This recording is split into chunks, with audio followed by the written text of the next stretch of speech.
P D M کی فیصل آباد میں جارحانہ اننگ، مریم نواز نے عمران خان کو ڈکٹیٹر سے بھی بدتر قرار دے دیا۔ کہا عمران خان نے فوج پر خودکش حملہ کیا، فوج کی تقرریاں وزیر اعظم یا ادارہ نہیں جن بھوت کر رہے ہیں۔ سنا ہے Imran Khan D G I S I کی تقرری کے لیے انٹرویو کرے گا، سوال کرے گا کہ آپ کو آر ٹی ایس بٹھانا آتا ہے، ڈبے چوری کرنے آتے ہیں یا نہیں۔ عمران خان نے پوری قوم کو رلا کر اپنا وعدہ پورا کر دیا۔ حکومت عذاب کی طرح قوم پر مسلط ہے، غریب عوام پر مہنگائی کے پہاڑ توڑ دیے، 1 کروڑ نوکریاں دینے کا وعدہ کر کے لاکھوں لوگوں کو بے روزگار کر دیا گیا۔ مولانا فضل الرحمان کا فیصل آباد میں جلسے سے خطاب، بولے احتساب کا ڈرامہ ختم ہو چکا، کسی کو چور کہنے کی بجائے اپنے گریباں میں دیکھو، اب یہ تحریک آگے بڑھے گی، جلسوں سے آگے سڑکوں پر آنا ہوگا۔ تمام اداروں سے مثالی تعلقات ہیں، اپوزیشن سے حکومت کو کوئی خطرہ نہیں، حکومت ختم ہونے کی خواہش پوری نہیں ہو سکتی، حکومت آئینی مدت پوری کرے گی، اگلی باری پھر ہماری ہے، مخالفین کے لیے صرف صبر کی دعا کر سکتا ہوں۔ وزیر خارجہ شاہ محمود قریشی کے باؤنسرز، کہا خواہش ہے کہ افغانستان میں معاشی صورتحال نہ بگڑے، کچھ قوتیں افغانستان کے حالات خراب کرنا چاہتی ہیں۔ ملکی ماحول ٹھیک ہے، اگلے جمعے تک تمام مسائل ٹھیک ہو جائیں گے۔ وزیر داخلہ شیخ رشید کا بڑا دعویٰ، کہا شر پسند عناصر حساس ادارے کو متنازع بنا رہے ہیں، طرح طرح کی باتیں کرنے والے ناکام ہوں گے۔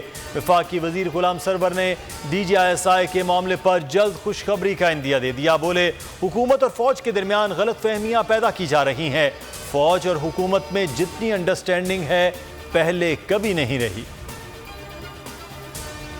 مہنگائی کے ستائے عوام پر ایک اور ظلم، حکومت نے 4 ماہ میں 8واں پیٹرول بم گرا دیا، پیٹرول 10 روپے 49 پیسے فی لیٹر مہنگا، نئی قیمت 137 روپے 79 پیسے کی ریکارڈ سطح پر پہنچ گئی۔ وزراء وضاحتیں دینے میں مصروف، قیمتوں میں اضافے کی وجہ آئی ایم ایف کا دباؤ قرار دے دیا۔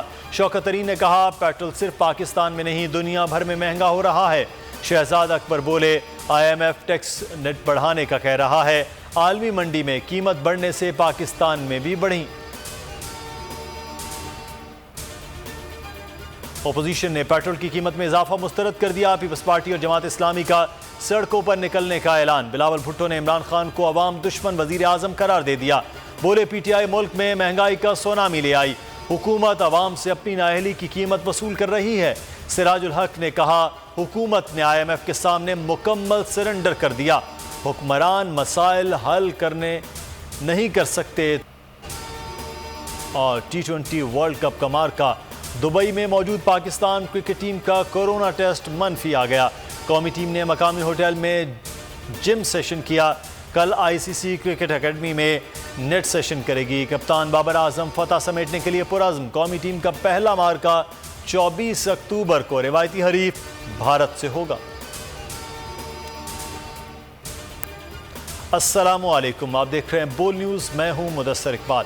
ہیڈ لائنز آپ جان چکے، کسی بھی خبر کی تفصیل جاننے کے لیے آپ وزٹ کر سکتے ہیں bolnews.com۔ دیکھتے رہیے بول نیوز۔